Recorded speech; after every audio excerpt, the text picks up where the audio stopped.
नमस्कार दोस्तों, आप सभी का स्वागत है। आज की ये चोर की कहानी, राजा और चोर। तो चलिए शुरू करते हैं। एक दिन राजा को जब पता चला कि महल में चोरी हो गई है, तो इससे राजा बहुत परेशान हुए। उन्होंने अपने सेनापति को बुलाया और पूछा कि चोर कौन है, इसका पता तुम्हें बहुत जल्दी लगाना पड़ेगा। सेनापति ने कहा कि मैं जल्द से जल्द चोर का पता लगा लूंगा। राजा ने कहा कि तुम्हारे लिए यही अच्छा होगा कि चोर जल्दी पकड़ा जाए, क्योंकि अगर यह बात किसी को पता चल गई कि महल में चोरी हो गई है, तो हमारी जनता हम पर विश्वास कैसे कर पाएगी। राजा के महल से राजा की तलवार को चोरी कर लिया गया था। इस शातिर चोर ने इसके बारे में पता लगाने के लिए राजा ने बहुत सारी योजना बनाई थी, जिसके बारे में सेनापति को बता दिया गया था। सेनापति भी इस बारे में पूरा विचार कर रहे थे कि चोर जल्द से जल्द पकड़ा जाए। राजा बैठे हुए यही सोच रहे थे कि चोर इतना तेज कैसे हो सकता है कि हमारे महल में आए और चोरी कर जाए, क्योंकि बाहर के आदमी का यहाँ पर आना बहुत ही मुश्किल होता है। लेकिन वह चोर अंदर कैसे आया होगा। राजा ने सेनापति को बुलाया और पूछा कि चोर के बारे में कुछ और जानकारी प्राप्त कर पाए आप। सेनापति ने कहा कि चोर की तलाश की जा रही है, लेकिन अभी चोर का मिलना बहुत मुश्किल है, क्योंकि हमें यह भी नहीं पता कि चोर कहाँ से आया है और कहाँ रहता है और उसका अगला कार्य क्या होगा। जब तक हमें इस बात के बारे में जानकारी नहीं मिलती है, तब तक हमें थोड़ा सोचना पड़ेगा। राजा ने सेनापति को कहा कि हमें यह सोचना चाहिए कि चोर अंदर कैसे आया, क्योंकि जब तक हमें इस बारे में जानकारी नहीं मिलेगी तब तक हम चोर को नहीं पकड़ सकते। तुम्हें इस बारे में सोचना होगा। अगले दिन महल में राजा को एक पत्र मिला। उस पत्र में लिखा था कि महल में चोरी करने आएगा, अगर पकड़ सकते हैं तो पकड़ कर दिखाइए। राजा को यह बात अच्छी नहीं लगी थी। सेनापति को बुलाया गया और कहा गया कि हमारे महल की सुरक्षा बहुत ज्यादा अच्छी तरह कर दी जाए, क्योंकि आज चोर का पत्र हमें मिला है, उसमें लिखा है कि वह चोरी करेगा। सेनापति ने कहा कि अगर ऐसा है तो चोर को बहुत जल्द पकड़ लिया जाएगा। चोर की तलाश में पूरा दिन सेनापति महल में ही घूमते रहे, लेकिन उन्हें चोर कहीं भी नजर नहीं आ रहा था। शाम भी हो गई थी, लेकिन कुछ भी चोरी नहीं हो पाया था। सेनापति ने राजा से कहा कि लगता है हमें डराने के लिए यह पत्र भेजा है, और हम पूरे दिन से यहाँ पर बैठे हुए हैं, लेकिन हमें अभी तक चोर नहीं मिला।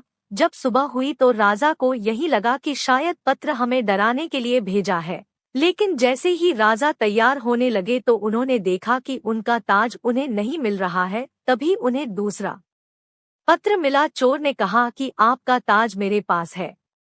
राजा का ताज चोरी कर लिया गया था और राजा को इस बारे में कोई खबर नहीं हुई थी। यहाँ तक कि सेनापति को भी इस बारे में कुछ भी नहीं पता था। जब सेनापति को बुलाया गया और पूछा गया कि चोर हमारे महल में कैसे आया, तुम्हें बिल्कुल भी पता नहीं लगा, वह हमारा ताज ले गया है, और अब हम क्या कर पाएंगे, क्योंकि हमें चोर मिल ही नहीं रहा। जनता को हम क्या बता पाएंगे। आज हमारा ताज चोरी हुआ है, कल हमारी तलवार चोरी हुई थी। सेनापति को कुछ भी समझ में नहीं आ रहा था, क्योंकि वह यह भी नहीं जानते थे कि चोर कैसे अंदर आया, जबकि सारे दरवाजे पर पहरेदार लगे हुए थे, लेकिन फिर भी चोर अंदर आया, वह चोरी कर गया।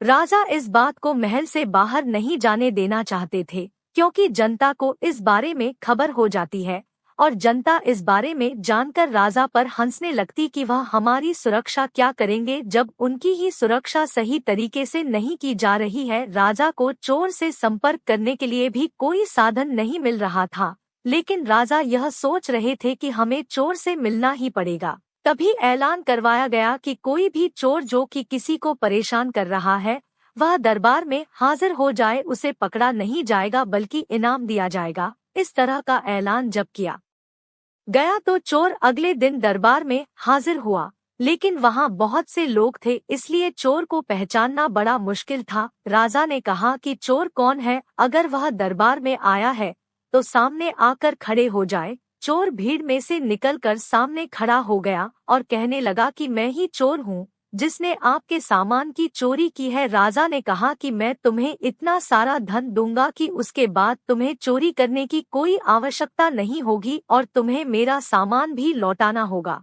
और इसके बदले में कुछ भी नहीं किया जाएगा। अगर तुम्हें मंजूर है तो मैं तुम्हें माफ कर दूंगा। चोर ने कहा कि मुझे मंजूर है, जैसा कि आप कह रहे हैं।